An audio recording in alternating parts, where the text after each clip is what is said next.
Simba es un proyecto gratuito de promoción de la lectura. Ayúdanos a que nuestros libros lleguen a más gente compartiendo lecturas en las redes sociales. Si puedes y quieres, también puedes hacer una donación para mantener el proyecto y posibilitar que nuestra biblioteca siga creciendo. Consolación. El Vía Lucio Anneo Séneca. Filosofía. Índice primero. Muchas veces, oh Madre excelente, he sentido impulsos para consolarte, y muchas veces también me he contenido. Movíanme varias cosas a atreverme. En primer lugar, me parecía que quedaría libre de todos mis disgustos si lograba, ya que no secar tus lágrimas, contenerlas al menos un instante. Además no dudaba que tendría autoridad para despertar tu alma, si sacudía mi letargo. Y en último lugar temía que, no venciendo a la fortuna, venciese ella a alguno de los míos. Así es que quería con todas mis fuerzas, poniendo la mano sobre mi herida, arrastrarme hasta la tuya para cerrarla. Pero otras cosas venían a retrasar mi propósito. Sabía que no se deben combatir de frente los dolores en la violencia de su primer arrebato, porque el consuelo solo hubiese conseguido irritarlo y aumentarlo. Así como en todas las enfermedades nada hay tan pernicioso como un remedio prematuro. Esperaba, pues, que tu dolor agotase sus fuerzas por sí mismo, y que, preparado por la dilación para soportar el medicamento, permitiese tocar y cuidar la herida. Además, al leer de nuevo las lecciones que nos dejaron los grandes genios acerca de los medios para contener y corregir la tristeza, no encontraba el ejemplo de alguno que hubiese consolado a los suyos, siendo él mismo causa de lágrimas para ellos. Con esta nueva duda, vacilaba y temía desgarrar antes tu alma que consolarla. ¿Acaso no necesitaba palabras nuevas, que nada tuviesen de común con los ordinarios consuelos del vulgo, aquel que, para consolar a los suyos, levantaba de la pira la cabeza? Y es muy natural que la intensidad de un dolor que excede de la medida común, prive de la elección de palabras cuando frecuentemente ahoga también la voz. Voy a intentar de la manera que pueda ser tu consolador, no porque confíe en mi ingenio, sino porque puedo ser para ti la consolación más eficaz. Al que nunca has negado nada, no te negarás ahora, aunque toda tristeza es contumaz, y espero poner término a tu pesar. Y ya ves cuánto me prometo de tu indulgencia. No dudo ser más poderoso para contigo que el dolor, que es omnipotente con los desgraciados. Así, pues, lejos de trabar combate bruscamente con él, quiero ante todo defenderle y alimentarle. Despertaré todas sus causas y abriré de nuevo todas las heridas. Diráse. Extraña manera de consolar, la de recordar las penas olvidadas. Colocar el corazón en presencia de todas sus amarguras, cuando apenas puede soportar una sola. Pero reflexiónese que males bastante peligrosos para aumentar a pesar de los remedios, se curan con los medicamentos contrarios. Voy, pues, a rodear tu dolor de todos sus lutos, de todo su lúgubre aparato. Esto no será aplicar calmantes, sino el hierro y el fuego. ¿Qué conseguiré? Que te avergüence, después de haber triunfado de tantas miserias, no saber soportar una herida sola en un cuerpo cubierto de cicatrices. Lloren largamente y giman aquellos cuyos delicados ánimos enevó prolongada felicidad, abatiéndoles la contrariedad más ligera que cae sobre ellos. Pero aquellos cuyos años han transcurrido entre calamidades, soportan los dolores más intensos con inquebrantable y firme constancia. La asiduidad del infortunio tiene algo bueno, y es que, atormentando sin descanso, concluye por endurecer. La fortuna no te dio ni un solo día sobre el que no hiciese pesar la desgracia, ni siquiera exceptuó el de tu nacimiento. Apenas nacida, perdiste a tu madre, o más bien, al venir al mundo, y en cierta manera fuiste arrojada a la vida. Creciste bajo una madrastra, y por medio de la dulzura y cariño que pueden encontrarse en una hija buena, la obligaste a trocarse en madre. Sin embargo, nadie hay que no haya pagado caro madrastra aún siendo buena. A tu tío, que tanto te quería, tan excelente y esforzado, lo perdiste cuando esperabas la hora de su llegada. Y como si temiese la fortuna herirte menos dividiendo sus golpes, 30 días después llevaste al sepulcro un esposo al que amabas tiernamente y que te había hecho madre de 3 hijos. Llorosa como estabas, vinieron a anunciarte nuevos quebrantos con la ausencia de tus hijos. Parecía que todos los males se habían puesto de acuerdo para caer a la vez sobre ti, para no dejarte donde reposar tu dolor. Omito tantos peligros y temores, cuyos ataques has soportado y que se sucedían sin interrupción. En otro tiempo, sobre el mismo seno que tus 3 hijos acababan de dejar, recogías los huesos de tus 3 nietos. 20 días después de haber dado sepultura a mi hijo, muerto en tus brazos y entre tus besos, oíste que te era arrebatado yo. Todavía te faltaba llorar por los vivos. Y la herida más grave de cuantas ha recibido tu pecho es esta última, lo confieso, porque no rasgó solamente la piel, sino que penetró en medio de tu corazón y de tus entrañas. Pero de la misma manera que los soldados bisoños vociferan a la herida más ligera, temiendo menos la espada que la mano del médico, mientras que los veteranos, aunque atravesados de parte a parte, se prestan pacientemente y sin gemir al filo del acero como si se tratase de cuerpo extraño. Así también debes prestarte tú hoy a la operación. Rechaza de ti los sollozos, lamentos y agitadas manifestaciones que de ordinario lleva consigo el dolor de la mujer. Porque habrás perdido todo el provecho de tantos males si no has aprendido aún a ser desgraciada. ¿Ves acaso que te trato con timidez? Nada he suprimido de tus males. Todos te los he presentado ante los ojos, haciéndolo con resolución, porque pretendo triunfar de tu dolor y no atenuarlo. Y creo que lo venceré, si primeramente te demuestro que nada sufro que pueda hacerme pasar por desgraciado, y menos aún para ser desgraciados a los que me tocan de cerca. Si hablando enseguida de ti, te pruebo que tu suerte no es tampoco más deplorable, puesto que depende por completo de la mía.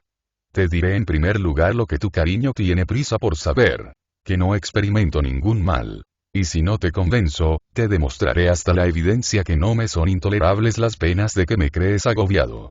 Si no pudieses creerlo, mayor razón tendría para felicitarme al encontrar la dicha en medio de cosas que ordinariamente forman la desgracia de los demás. No creas lo que otros te digan de mí. Para libertarte de inquietudes por opiniones inciertas, yo mismo te aseguro que no soy desgraciado. Y añadiré, para tranquilizarte más, que ni siquiera puedo llegar a serlo. Ve, todos hemos nacido para la felicidad, si no salimos de nuestra condición. La naturaleza ha querido que para vivir felices no se necesite grande aparato. Cada cual puede labrarse su dicha. Las cosas adventicias tienen poco peso, y no pueden obrar con fuerza en ningún sentido. La prosperidad no eleva al sabio, ni la adversidad puede abatirle, porque ha trabajado sin cesar en aglomerar cuanto ha podido dentro de sí mismo y en buscar en su interior toda su alegría. ¿Cómo? ¿Quiero llamarme sabio? De ningún modo. Porque si pretendiese serlo, no solamente negaría que soy desgraciado, sino que me proclamaría el más feliz de todos, siendo casi igual a Dios. Hasta ahora, y esto basta para dulcificar todos mis dolores, no he hecho más que entregarme en manos de los sabios. Siendo demasiado débil para defenderme por mí mismo, he buscado refugio en el campamento de aquellos que fácilmente defienden su cuerpo y sus bienes. Estos son los que me han aconsejado permanecer constantemente de pie, como centinela. Prever todas las empresas y ataques de la fortuna mucho antes de que se realicen.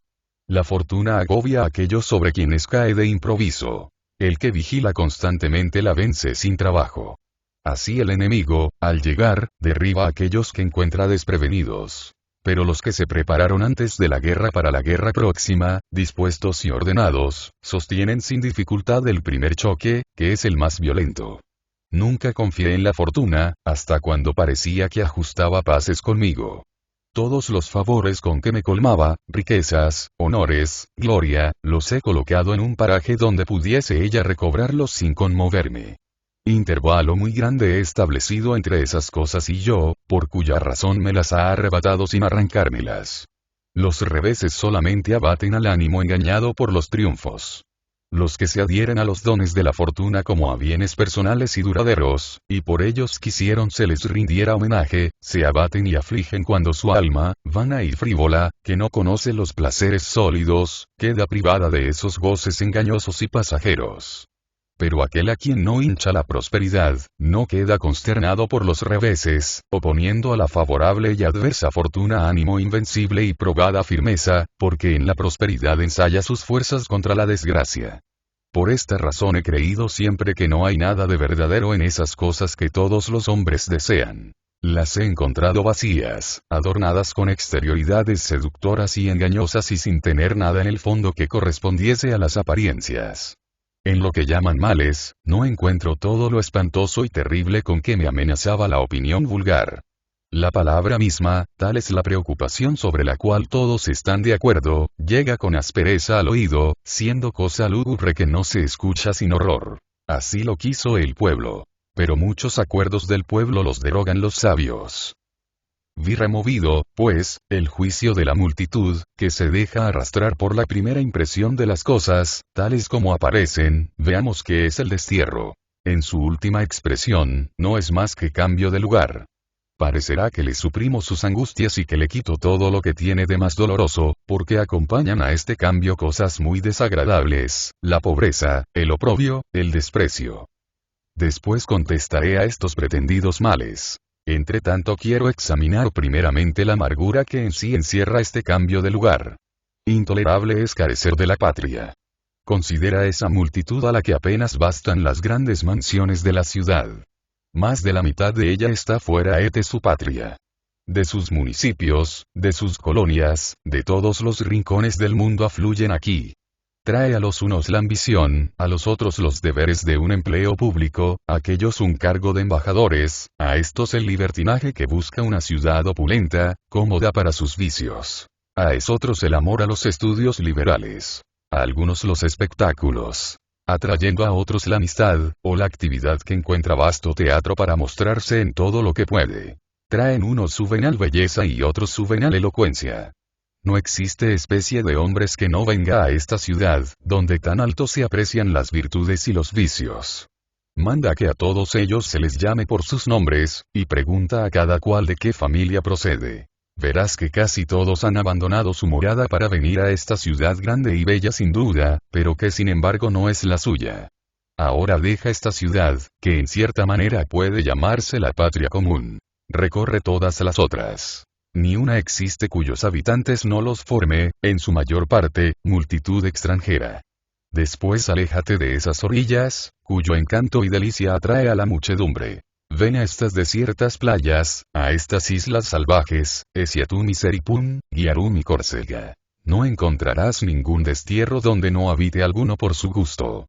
Donde hallar paraje más desolado, más abrupto, que este peñasco, más desprovisto de recursos, habitado por gentes más indómitas, erizado de asperezas más amenazadoras y bajo cielo más inclemente. Y sin embargo, aquí se encuentran más extranjeros que ciudadanos. Tan cierto es que el cambio de lugar nada tiene de penoso, que se abandona la patria para venir a esta isla. He conocido a algunos que dicen existir en el hombre cierta necesidad natural de cambiar de asiento y trasladar sus penates. Y verdaderamente, al hombre se ha dado alma inquieta y movediza. Nunca permanece tranquila. Extiende y pasea su pensamiento en todos los parajes conocidos y desconocidos, vagabunda, impaciente de reposo, aficionada a la novedad. No te admirará esto, si consideras su primer origen. No está formada de este cuerpo terrestre y pesado. Desciende del espíritu celestial, y naturaleza es de todo lo celestial encontrarse siempre en movimiento y huir arrebatado por rápida carrera. Contempla los astros que iluminan el mundo. No hay uno que se detenga. Sin cesar caminan y pasan de un punto a otro. A pesar de que giran con el universo, gravitan sin embargo en sentido inverso. Sucesivamente atraviesan todos los signos, y siempre se mueven, siempre viajan. Todos los astros están en revolución continua, en continuo tránsito, y, según ha dispuesto la imperiosa ley de la naturaleza, en perpetua traslación. Cuando hayan recorrido sus órbitas, pasado el número de años que la misma naturaleza ha fijado, comenzarán de nuevo el camino que ya han seguido. Pues bien, considerando esto, no podrás creer que el alma humana, formada de la misma sustancia que las cosas divinas, soporta a disgusto los viajes y emigraciones, cuando la naturaleza de Dios encuentra en perpetuo y rápido cambio su placer y conservación. Pero dejando las cosas celestes, vuelve a las de la tierra. Verás que los pueblos y naciones han cambiado de patria. ¿Qué significan esas ciudades griegas en medio de países bárbaros? ¿Qué significa esa lengua macedónica hablada entre la India y la Persia? La Escitia y toda esa región de naciones feroces e indómitas nos muestran ciudades de Acaya construidas en los litorales del Ponto. Ni los rigores de perpetuo invierno, ni las costumbres de los habitantes, tan salvajes como su clima, han impedido que trasladen muchos allí su morada. El Asia está llena de atenienses. Mileto ha derramado ciudadanos en 75 ciudades diferentes. Toda la costa de Italia, bañada por el mar inferior, fue la Grecia mayor. El Asia reivindica a los toscanos. Los tirios habitan el África. Los cartagineses, la España. Los griegos se han introducido en la Galia. Los galos, en la Grecia. Los Pirineos no cierran ya el paso a los germanos. La movilidad humana paseó por soledades impracticables y desconocidas. Estos pueblos llevaban consigo sus niños, sus mujeres y sus padres abrumados por la edad. Unos, después de perderse en grandes rodeos, no decidieron por elección el paraje de su morada, sino que se detuvieron por cansancio en el más inmediato. Otros se apoderaron por las aromas de las tierras ajenas. Algunos que navegaban hacia playas desconocidas quedaron sepultados en el abismo, y otros, en fin, se fijaron en las riberas donde les depositó la falta de lo necesario. No tenían todos iguales razones para abandonar y buscar una patria. Algunos, después de la ruina de sus ciudades, escapando al hierro de sus enemigos, fueron arrojados a extrañas tierras, quedando despojados de lo suyo. A los otros les expulsaron disensiones intestinas. Emigraron estos para aliviar sus ciudades sobrecargadas de población. A los otros les arrojó la peste, los terremotos frecuentes u otro insoportable azote de una región desgraciada. El renombre de una comarca fértil y muy celebrada sedujo a los unos, y todos, en fin, abandonaron sus moradas por causas diferentes. Evidente es que nada permanece en el punto en que nació. El género humano se mueve continuamente, y todos los días cambia algo en este vasto conjunto. Échanse los cimientos de ciudades nuevas. Otras naciones aparecen, cuando mueren o cambian de nombre las antiguas, incorporadas a los pueblos vencedores. Y estas traslaciones de los pueblos ¿qué otra cosa son que destierros públicos? Mas ¿por qué te llevo por tan largo rodeo? Habré de citarte a Tenoro, que construyó a Patavium. A Evandro, que colocó en la orilla del Tíber los reinos de los Árcades. A Diomedes y a todos los otros a quienes la guerra de Troya, vencedores y vencidos a la vez, dispersó por ajenas tierras. El imperio romano lo fundó un desterrado, que huyendo de su patria conquistada, y llevando consigo exiguos restos, en busca de lejano asilo, la necesidad y el miedo al vencedor lo arrojaron a las costas de Italia. Y más adelante, ¿cuántas colonias mandó este pueblo a todas las provincias? Donde el romano vence, habita. Para estos cambios de domicilio se alistaban voluntariamente sus hijos, y abandonando su altar doméstico, les seguía al otro lado de los mares el anciano convertido en colono. No necesito para mi propósito mayor número de ejemplos. Uno, sin embargo, añadiré porque salta a la vista. Esta misma isla ha cambiado muchas veces ya de habitantes. Para no remontarme a épocas que la antigüedad oscurece, dejando la Fócida, los griegos que actualmente habitan Marsella se establecieron en las orillas de esta isla. Ignórase quién les obligó a ello. Si fue la insalubridad del clima, el formidable aspecto de Italia o la índole de un mar impetuoso. Debe creerse que no fue causa de su partida la ferocidad de los naturales, puesto que vinieron a mezclarse con los pueblos que eran entonces los más rudos e indómitos de la Galia. Después vinieron a esta isla los ligurios. Los españoles llegaron después, como atestigua la semejanza de costumbres. Conservando hoy de los cántabros el gorro con que se cubren la cabeza, el calzado y algunas palabras. Porque todo su idioma primitivo está alterado por el comercio con griegos y ligurios. Más adelante vinieron dos colonias de ciudadanos romanos, una con Mario y otra con Sila. Tantas veces ha cambiado la población de este peñasco espinoso y árido. En fin, difícilmente encontrarás una tierra que esté habitada aún por sus indígenas. Todas las cosas se han mezclado y están amontonadas unas sobre otras. Unos pueblos han sucedido a otros. Este ha deseado lo que desdeñaba aquel. El uno fue desterrado de donde lanzó al otro. El hado ha dispuesto que nada en la tierra pudiese fijar para siempre la fortuna. Para soportar estos cambios de lugar, descartando los demás inconvenientes que lleva consigo el destierro, Varrón, el más docto de los romanos, juzga que nos basta gozar, donde quiera que nos encontremos, de la naturaleza misma. Según M. Bruto, es suficiente para aquellos que parten para el destierro poder llevar con ellos sus virtudes. Si se cree que cada remedio de estos, considerado separadamente, no es bastante eficaz para consolar al desterrado, necesario es confesar que empleados a la vez tienen poderosa fuerza. Qué poco vale lo que perdemos. Dos cosas excelentes nos seguirán a donde quiera que vayamos. La naturaleza que es común a todos, y la virtud que nos es propia. Así lo quiso, créeme, aquel, sea quien quiera, que dio la fortuna al universo. Sea un Dios, Señor de todas las cosas, sea una razón incorpórea, arquitecto de estas obras maravillosas, sea un espíritu divino repartido con igual energía en los cuerpos más grandes y en los más pequeños, sea un destino y encadenamiento inmutable de las cosas ligadas entre sí. Así, pues, lo repito, lo ha querido, para no dejar caer en arbitrio ajeno otra cosa que lo más despreciable de nuestros bienes. Lo más excelente del hombre está fuera del poder humano. No se le puede dar ni quitar. Hablo del mundo, la creación más bella y brillante de la naturaleza. De esta alma hecha para contemplar y admirar el mundo, del que ella a su vez es la parte más magnífica. Esta alma que nos pertenece en propiedad y para siempre, que debe durar tanto como duremos nosotros. Marchemos, pues, contentos, erguidos y con paso firme a donde nos llevó el hado. Recorramos todas las tierras. Ni una sola encontraremos en el mundo que sea extraña al hombre. Desde todas ellas se eleva nuestra mirada a igual distancia hacia el cielo. Y el mismo intervalo separa las cosas divinas de las humanas. Mientras no se prive a mis ojos de este espectáculo de que no se sacían, con tal que se me permita contemplar la luna y el sol, sumergir mi vista en los demás astros, interrogar su salida y su ocaso, su distancia y las causas de su marcha, unas veces rápida, otras lenta. Admirar durante las noches tantas brillantes estrellas, inmóviles unas, desviándose ligeramente otras, pero girando siempre en la órbita que tienen trazada, y en tanto que unas se lanzan de pronto, otras nos deslumbran con un rastro brillante como si fuesen a caer, o vuelan arrastrando en pos inflamada cabellera.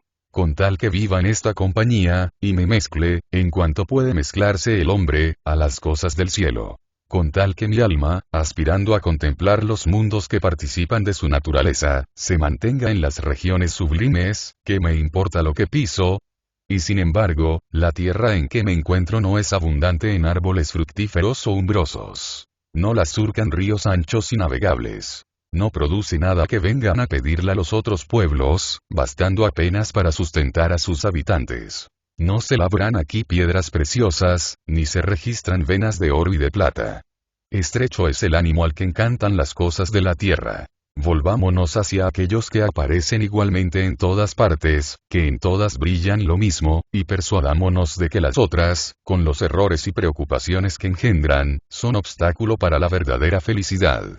Cuanto más largos hayamos hecho nuestros pórticos, cuanto más hayamos elevado nuestras torres, extendido nuestros dominios, ahondado nuestras grutas de estío y más atrevida sea la techumbre que cubra nuestra sala de festines, más habremos hecho para ocultarnos el cielo.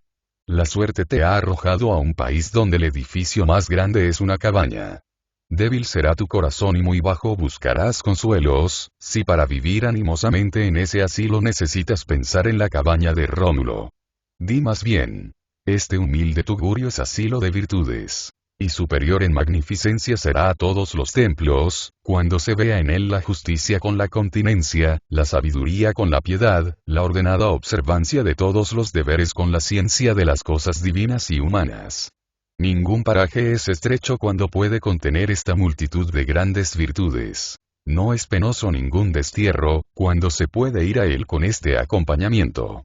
Bruto, en el libro que escribió sobre la virtud, dice que vio a Marcelo en el destierro de Mitilena, viviendo con cuanta felicidad es compatible con la naturaleza del hombre, y entregado con más entusiasmo que nunca a los estudios elevados. Así añade que, cuando iba a separarse de él, parecíale partir él mismo para el destierro, antes que dejar un desterrado. Oh Marcelo, más dichoso cuando merecías las alabanzas de Bruto, que cuando tu consulado recibía las de la República. Cuán grande fue aquel hombre a quien no se podía abandonar en el destierro sin creerse desterrado uno mismo. Que se hizo admirar por un hombre que fue admirado hasta por el mismo Catón. Bruto refiere también que César no quiso detenerse en Mitilena, porque no podía sostener la presencia de aquel noble infortunio.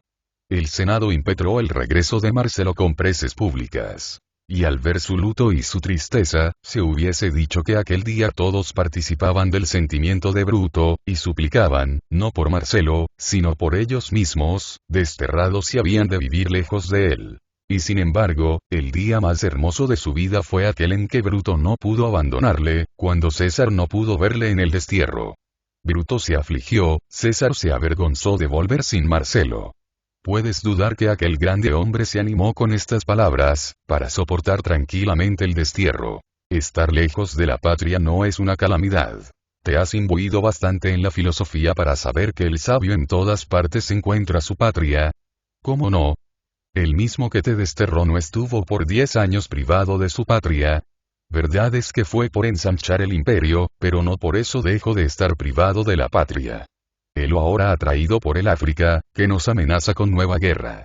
Por España, que reaviva las partes vencidas y dominadas. Por el pérfido Egipto, por el mundo entero atento para aprovechar nuestras conmociones. ¿A dónde acudirá primero? ¿A qué partido se opondrá? La victoria le paseará por toda la tierra.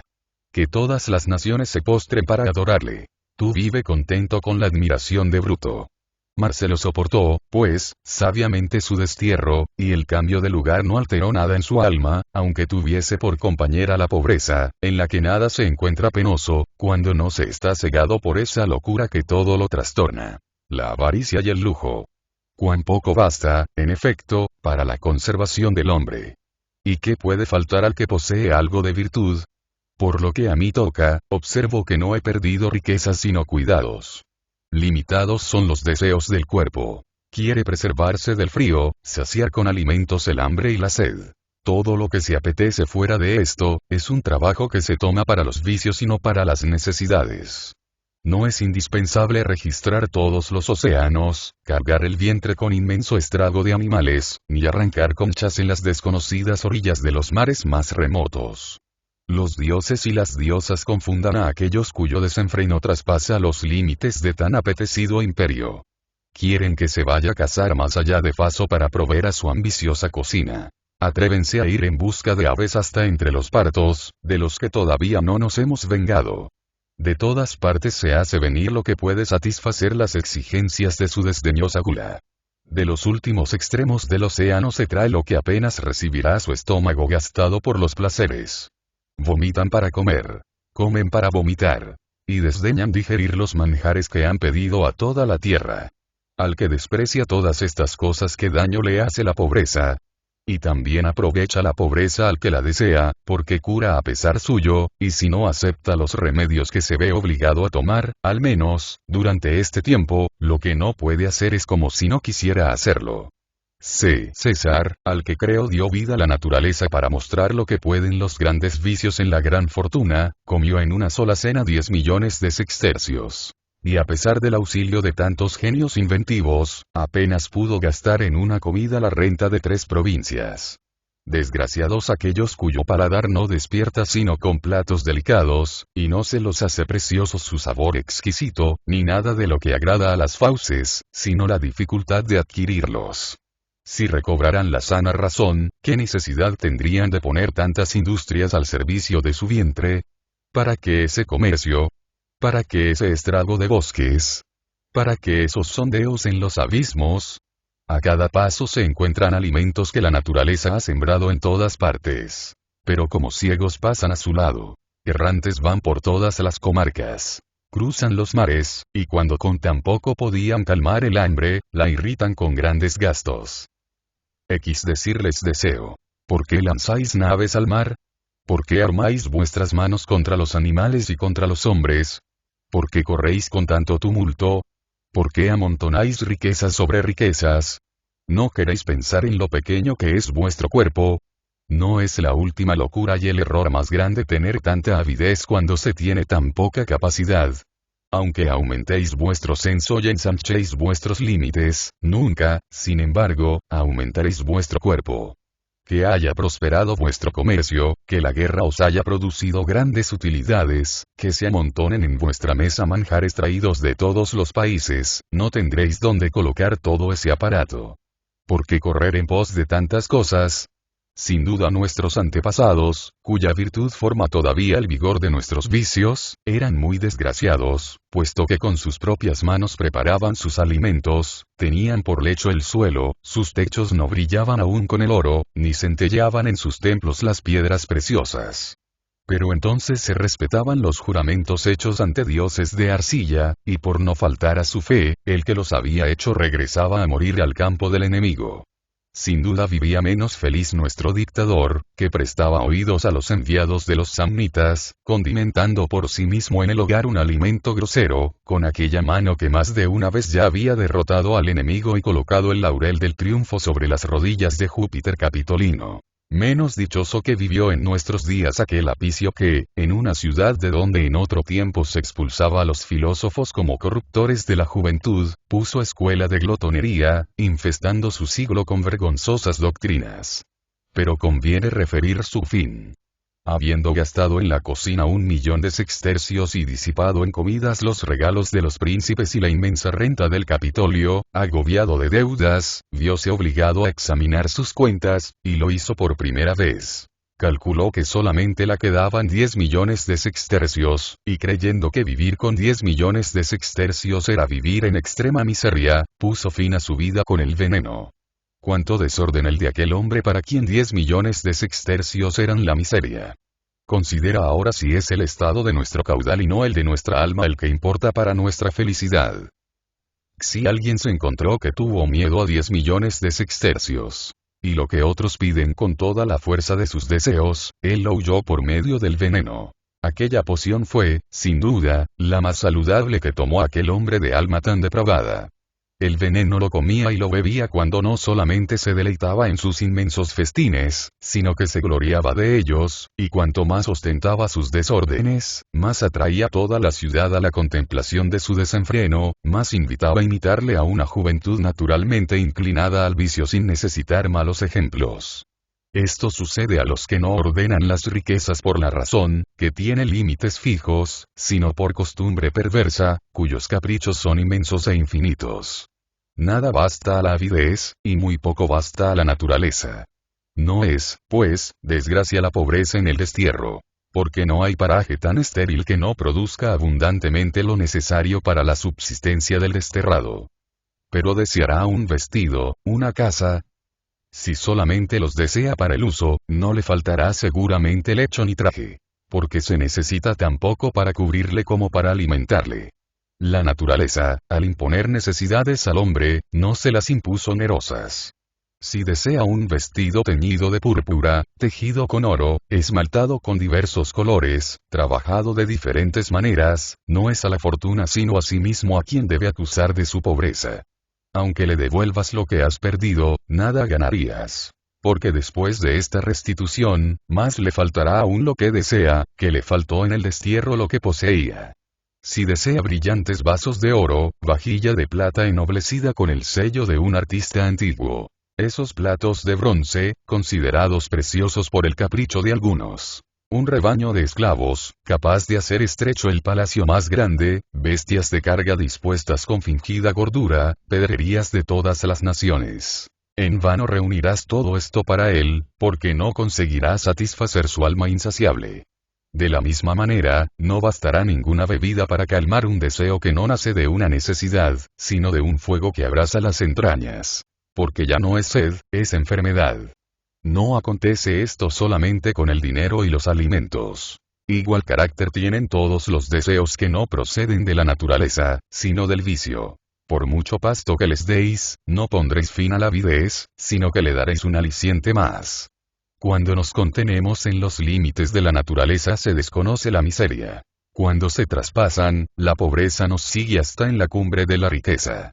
El mismo destierro basta para lo que nos es necesario, y los imperios mismos no bastarían para lo superfluo. El alma es la que hace la riqueza. Ella es la que sigue al hombre al destierro, y la que, en los desiertos más áridos, mientras encuentra con qué sostener el cuerpo, goza y abunda en sus bienes. Nada importa la riqueza al alma, de la misma manera que a los dioses inmortales, cosas que admiran espíritus oscurecidos y demasiado esclavos de sus cuerpos. Esas piedras, ese oro, esa plata, esas mesas pulimentadas y de vastos contornos, productos son de la tierra, a los que no puede adherirse un alma pura y que tiene presente su origen. Ligera y libre de todo cuidado, y dispuesta a remontar a las sublimes moradas, mientras espera este momento. No obstante el peso de sus miembros y de la ruda envoltura que la rodea, recorre el cielo con las rápidas alas del pensamiento. Así es que nunca puede condenarse al destierro esta alma libre, formada de la divina esencia que abraza a los mundos y las edades. Su pensamiento recorre todo el cielo, el tiempo pasado y el venidero. Este cuerpo, prisión y lazo del alma, va agitado de aquí para allá. Sometido está a suplicios, latrocinios y enfermedades, pero el alma es sagrada, es eterna, y no es posible que nadie ponga mano en ella. Sí, y no creas que para alejar los disgustos de la pobreza, penosa tan solo para los que la imaginan, acudo exclusivamente a los preceptos de los sabios. Considera, en primer lugar, cuanto más numerosos son esos pobres que en nada verás más tristes ni más inquietos que los ricos. Y lo que es más, ignoro si se encuentran tanto más alegres, cuanto menos cargado está de cuidados su ánimo. Pero dejemos a los pobres. Vengamos a los ricos. ¿Cuántas veces en su vida se parecen a los pobres? En viaje tienen que reducir su saco, y cuando se ven obligados a caminar deprisa, tienen que despedir su numerosa comitiva. En guerra, que tienen de todo cuanto poseen, prohibiendo la disciplina militar todo aparato. Y no solamente la condición de los tiempos o la esterilidad de los parajes les pone al nivel de los pobres. Ellos mismos tienen días en que, hastiados de sus riquezas, cenan en el suelo, comen en platos de barro, prescindiendo de la vajilla de oro o de plata. Locos. Lo que desean por algunos días lo temen para siempre. ¡Qué ceguedad! ¡Qué ignorancia de la verdad! Huyen de lo que imitan por placer. Por mi parte, cuando recuerdo los ejemplos antiguos, me avergüenzo de buscar consuelos contra la pobreza. Porque en nuestro tiempo, de tal manera se ha exagerado el exceso del lujo, que hoy pesa más el equipaje de un desterrado que antes el patrimonio de un personaje. Homero solamente tuvo un siervo, 3 Platón, ninguno Zenón, de quien procede la rígida y viril sabiduría de los estoicos. Y sin embargo, ¿quién osará decir que vivieron miserablemente, sin hacerse considerar él mismo como el mayor miserable? Menenio Agripa, aquel mediador de la paz entre el Senado y el pueblo, fue sepultado a expensas del público. Atilio Régulo, mientras combatía a los cartagineses en África, escribía al Senado que su esclavo había huido dejando abandonadas sus tierras. Y el Senado, en ausencia de Régulo, las hizo cultivar a sus expensas. La pérdida de un esclavo le valió tener por colono al pueblo romano. Las hijas de Escipión recibieron su dote del tesoro público, porque su padre no les había dejado nada. Justo era sin duda que el pueblo romano pagase una vez tributo a Escipión, cuando anualmente recibía el tributo de Cartago. Dichosos los esposos de aquellas hijas a quienes sirvió de suegro el pueblo romano. ¿Consideras más felices a los que casan a sus mímicos con 1.000.000 de sextercios, que a Escipión, cuyas hijas recibieron en dote del Senado, su tutor, una pesada moneda de cobre? ¿Despreciará alguien la pobreza que tan ilustres ejemplos tiene? ¿Se indignará porque algo le falte en el destierro, cuando falta dote a Escipión, mercenario a Régulo, y a Menenio dinero para sus funerales? Estos abogados no solamente hacen respetar, sino amar la pobreza. Sí, podrán contestarme. Procedimiento artificioso es el de separar desgracias que en singular pueden soportarse, y no pueden serlo reunidas. El cambio de lugar es tolerable, si efectivamente solo se cambia de lugar. La pobreza es tolerable si no lleva consigo la ignominia, que es la que puede abatir el ánimo. Si se pretende asustarme con la multitud de males, contestaré con estas palabras. Si tienes bastante fuerza en ti mismo para rechazar un ataque de la fortuna, debes tenerla también para rechazarlos todos. Una vez que la virtud ha endurecido el ánimo, le hace invulnerable por todos lados. Si se libertó de la avaricia, el azote más pernicioso del género humano, no tardará en abandonarle la ambición. Si no consideras el último día como castigo, sino como una ley de la naturaleza, cuando hayas lanzado de tu corazón el temor a la muerte, no dará entrada a ningún terror. Si consideras que no se han dado al hombre los placeres sensuales para la voluptuosidad, sino para la propagación de la especie, el que no se encuentre manchado con este mal que tan hondamente penetra en nuestras entrañas, verá todas las demás pasiones deslizarse delante de él sin alcanzarle. La razón no rechaza separadamente cada vicio, sino todos a la vez, venciendo con un esfuerzo solo. ¿Crees que el sabio puede ser sensible a la ignominia, cuando encerrándolo todo en sí mismo se separa de las opiniones vulgares? Más aún que la ignominia es la muerte ignominiosa. Y sin embargo, considera a Sócrates, con aquel sereno rostro que en otro tiempo contuvo la insolencia de más de 30 tiranos, entra en su prisión, a la que también debía purgar de ignominia, porque no podía haber cárcel allí donde se encontraba Sócrates. El que tiene cerrados los ojos para contemplar la verdad, ¿por qué considera ignominioso para Catón haber sido rechazado 2 veces, cuando pedía en una la pretura y en otra el consulado? La ignominia fue para el consulado y la pretura, a los que Catón hubiese honrado. Solamente es despreciado por los demás el que se desprecia a sí mismo. El ánimo vil y rastrero es el único que puede recibir esta afrenta. Pero al que se hace superior a los reveses más grandes de la fortuna, al que domina las desgracias que abaten al vulgo, le protegen las mismas miserias como cintas sagradas. Y puesto que así somos, nada debemos admirar tanto como un hombre desgraciado con valor. Llevaban en Atenas Arístides al suplicio. Cuantos lo encontraban, bajaban los ojos y gemían como si se llevase a perecer no a un hombre justo, sino a la misma justicia. Sin embargo, uno hubo que le escupió en el rostro. Arístides podía indignarse, porque sabía que ninguna boca pura se hubiese atrevido a aquello. Pero se enjugó el semblante, y dijo sonriendo al magistrado que lo acompañaba: advierte a ese que en adelante no escupa con tanta descompostura. Esto era afrentar a la misma afrenta. Bien sé que algunos consideran como lo peor de todo el desprecio, pareciéndoles preferible la muerte. A estos diré que el mismo destierro está con frecuencia exento de todo desprecio.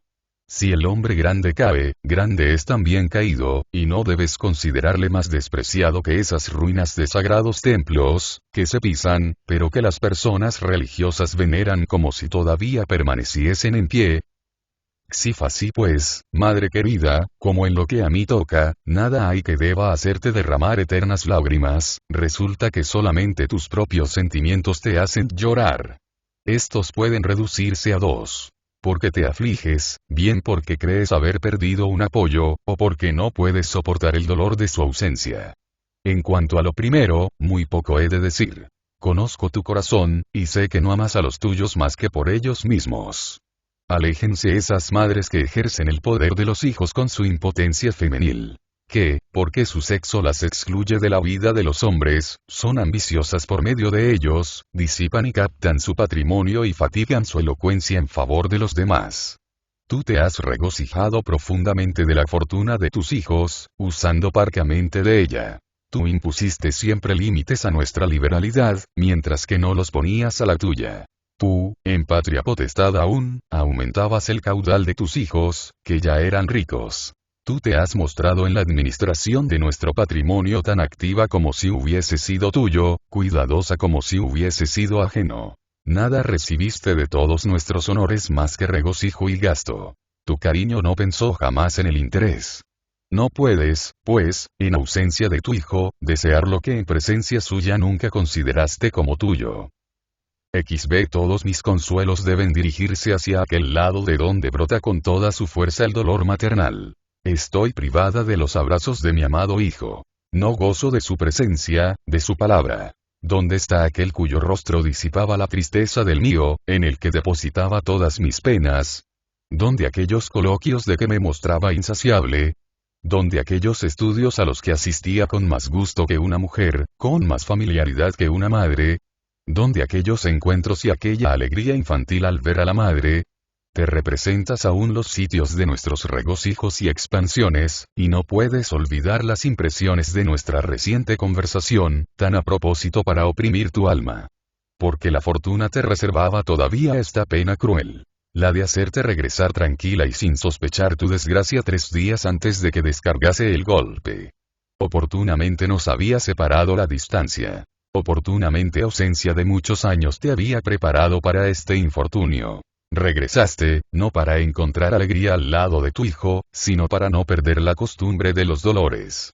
Si hubieses partido mucho tiempo antes, habrías sufrido menos.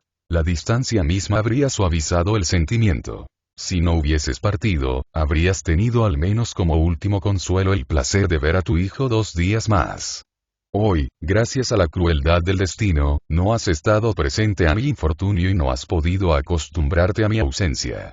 Pero cuanto más terrible es esta desgracia, más indispensable te es recoger todo tu valor, mayor ardimiento necesitas para combatir, hallándote al frente de un enemigo conocido y frecuentemente vencido. No brota tu sangre de cuerpo intacto. Has sido herida en tus mismas cicatrices. Exvi, no necesitas buscar excusa en tu condición de mujer, a la que se permiten las lágrimas como por derecho, muy extenso sin duda, pero no ilimitado. Así es que nuestros mayores concedieron 10 meses para llorar al esposo, para transigir por decreto solemne con la obstinación de las tristezas de las mujeres. No prohibieron el luto, pero lo limitaron. Porque dejarse abatir por dolor infinito cuando se pierde una persona querida, es loco cariño. No experimentar ninguno, es inhumana dureza. El equilibrio mejor entre el cariño y la razón es experimentar el dolor y dominarlo. No has de tomar ejemplo de algunas mujeres, cuya tristeza, una vez nacida, no termina hasta la muerte. Algunas has conocido que, después de la pérdida de sus hijos, no abandonaron ya el luto. Pero una vida que se ha distinguido desde el principio con tanto valor, exige más de ti. No puede acudir a las excusas de mujer aquella que estuvo exenta de todos los defectos femeniles. La impureza, ese vicio dominante de nuestro siglo, no te confundió con la muchedumbre de las mujeres. No te sedujeron las perlas y piedras preciosas. No brillaron ante tus ojos las riquezas como los bienes más preciosos del género humano. Cuidadosamente educada en casa antigua y severa, no pudo influir en ti el ejemplo de los malvados, tan peligroso hasta para la virtud. Jamás te avergonzó tu fecundidad como si fuese impropia de tus años. Nunca, como las demás mujeres que no buscan otro mérito que el de la belleza, disimulaste el abultamiento de tu vientre como vergonzosa carga. Tú ahogaste en tu seno las esperanzas concebidas ya de tu posteridad. Nunca manchaste tu semblante con afeites de prostitutas. Jamás gustaste de esos vestidos hechos de manera que todo lo dejen a la vista.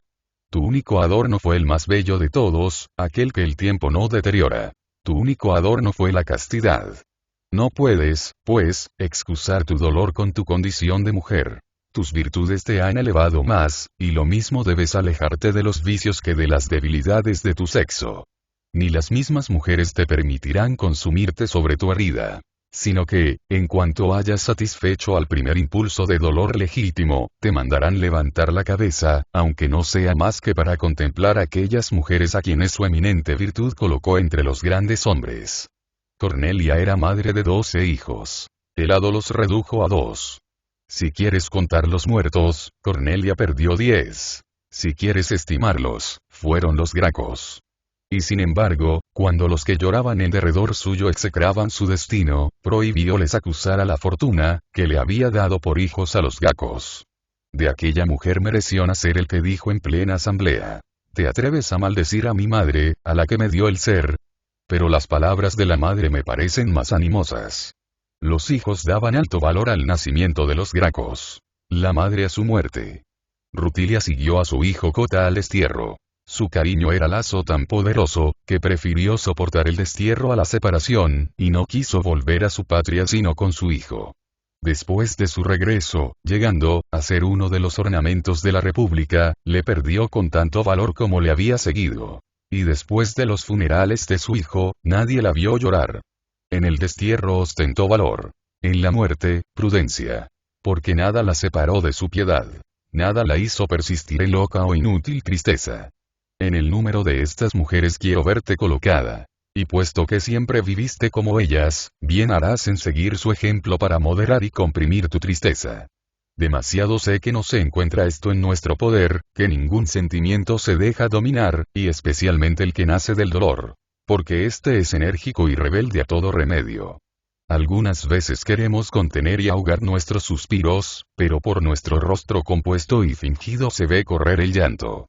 Algunas veces ocupamos nuestro ánimo en los juegos y combates del circo, pero en medio de estos mismos espectáculos que deberían distraerle, se siente abatido por oculta tristeza.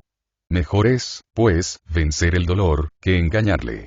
Porque distraído por los placeres, rechazado por las ocupaciones, despierta muy pronto después de acumular en el reposo fuerzas para desencadenarse. Pero el que obedece a la razón, se asegura perpetua tranquilidad. No te indicaré los medios que han usado muchos, tales como buscar el alejamiento en la duración de un viaje, o distracción en sus atractivos. Emplear mucho tiempo en el examen de cuentas y administración de tu patrimonio. En fin, que te ocupes sin cesar en asuntos nuevos. Todas estas cosas solamente sirven por breves momentos, no siendo remedios, sino aplazamientos al dolor. Por mi parte, prefiero poner término a la aflicción, que engañarla. He aquí por qué te llevo hacia el refugio de todos aquellos que huyen de la fortuna, los estudios liberales. Estos curarán tu herida, estos te librarán de toda tristeza. Aunque nunca hubieses tenido esta costumbre, hoy habrías de recurrir a ella. Pero tú, en cuanto lo permitió la antigua severidad de mi padre, si no llegaste a poseer, al menos absorbiste los conocimientos nobles. Ojalá, menos adherido a las costumbres de los antiguos, mi padre, varón tan virtuoso, te hubiese dejado profundizar, más bien que desflorar, las doctrinas de los sabios. No tendrías ahora que buscar auxilios contra la fortuna, sino que usarías tus armas. A causa de esas mujeres para quienes las letras antes son instrumentos de corrupción que de sabiduría, alentó tampoco mi padre tu afición a los estudios. Sin embargo, merced a un genio penetrante, conseguiste más de lo que parecían permitirte las circunstancias, poniendo en tu alma los cimientos de todas las ciencias. Vuelve a ellas ahora, y te darán seguridad, consuelo y alegría. Si verdaderamente han penetrado en tu alma, jamás tendrá cabida en ella el dolor, la inquietud, el tormento inútil de vana aflicción. A nada de esto se abrirá tu pecho, porque desde muy antiguo está cerrado a todos los vicios. Aquí tienes seguros guardianes, los únicos que pueden ponerte al abrigo de la fortuna. Pero como antes de llegar al puerto que te prometen los estudios necesitas apoyos en que descansar, quiero mostrarte entre tanto los consuelos que te son propios. Mira a mis hermanos. Mientras se encuentren en seguridad, no tienes derecho para acusar a la fortuna. En uno y en otro encontrarás encanto por sus diferentes virtudes. El uno ha conseguido los honores por sus conocimientos, y el otro, por su sabiduría, los ha despreciado. Goza de la grandeza del uno, de la paz del otro y del amor de los dos. Conozco los afectos íntimos de mis hermanos. El uno ha apetecido las dignidades para honrarte. El otro se ha recogido en vida de tranquilidad y reposo para dedicarse por completo a ti. La fortuna ha dispuesto admirablemente tus hijos para proporcionarte apoyo y deleite. Puedes descansar en el favor del uno y gozar de los ocios del otro. Ambos rivalizarán en cariño hacia ti, y el amor de dos hijos compensará la pérdida de uno. Puedo asegurarlo con audacia. Lo único que te faltará es el número. Fija enseguida los ojos en tus nietos. Mira a Marco, ese amable niño a cuyo aspecto no puede resistir ninguna tristeza. No hay en el pecho herida tan profunda ni tan reciente, que no puedan dulcificar sus caricias. ¿Qué lágrimas no podría secarte su alegría? ¿Qué corazón contraído por la angustia no se ensancharía con sus gracias? ¿Sobre qué frente no traería en regocijo sus juegos? ¿Qué pensamientos obstinados no desaparecerían al escuchar su encantadora charla que no puede cansar? Ruego a los dioses le concedan sobrevivirnos. Que la crueldad del destino se agote y termine en mí. Que caigan sobre mí todos los dolores de la madre, y sean para mí también todos los de la abuela. Que todos los demás de la familia sean felices cada cual en su condición, y no me quejaré de mi soledad ni de mi suerte. Que sea yo la única víctima expiatoria de la casa que ya no tendrá que gemir. Abraza estrechamente contra tu seno a Novatila, que muy pronto debe darte bisnietos. De tal manera me la había apropiado, tan íntimamente la había unido conmigo, que después de haberme perdido, aunque la queda un padre, puede muy bien pasar por huérfana. Ámala también por mí. Hace muy poco que la fortuna le arrebató su madre. Tu cariño puede hacer, sino que se consuele de esta pérdida, al menos que no la lamente. Vigila en tanto sus costumbres, en tanto su belleza. Los preceptos se graban más hondos cuando se imprimen en tierna edad. que se alimente con tu enseñanza, que se conforme a tu modelo. Mucho le darás, aunque no la des más que el ejemplo. Este deber sagrado servirá de remedio a tus males. Porque solamente la razón o una ocupación honesta pueden arrancar del ánimo las amarguras de piadoso dolor. Si tu padre no se encontrase ausente, también lo contaría entre tus grandes consuelos. Considera sin embargo ahora según tu afecto que sea lo más importante, y comprenderás cuánto más justo es conservarte para él que sacrificarte para mí.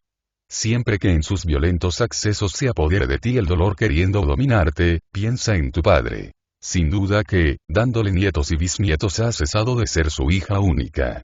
Pero a ti sola pertenece conceder el último galardón a esa existencia tan felizmente llevada. Mientras viva él, es un crimen quejarte de vivir tú.